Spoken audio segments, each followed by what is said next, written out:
Almost ভোর 4টে বেজে গেছিল হোটেলে পৌঁছিয়ে প্রথমে স্নান করে ফ্রেশ হয়ে বেরিয়ে পড়েছিলাম ট্রেকিং এর জন্য।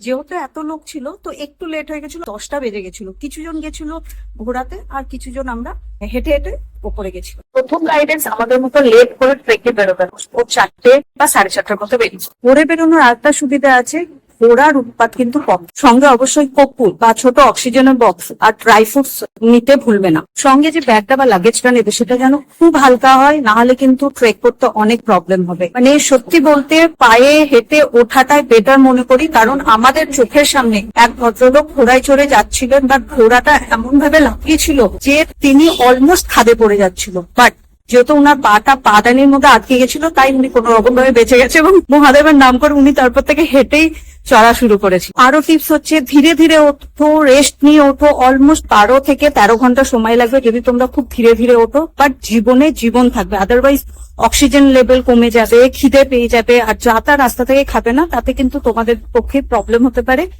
আর সেকেন্ড হচ্ছে জলের কোনো অভাব নেই, পাহাড়ি জল ইজিলি জলের বোতলে ভরো, খাও এবং খালি জলের বোতল নিয়ে আবার উঠতে শুরু করো। সঙ্গে বয়স্ক লোক থাকলে অবশ্যই ঘোড়ার ব্যবস্থা করে নিও। একটু মোটা সোটা ঘোড়া, যারা শক্তপুক্ত তাদেরই ধরো। রোগা পাতলা খচ্চর থাকে, তাতেই কিন্তু যে মানুষটা চড়ছে তার জন্যই রিস্ক, আর ঘোড়াটারও অনেক কষ্ট। আমাদের মতো ইয়াং বা যারা যথেষ্ট পায়ে বল আছে তারা কিন্তু অবশ্যই হেঁটে যাবে। এটা রিকোয়েস্ট, প্রায় ভগবানের কাছে যাচ্ছ, একটু তো কষ্ট করতেই হবে জীবন।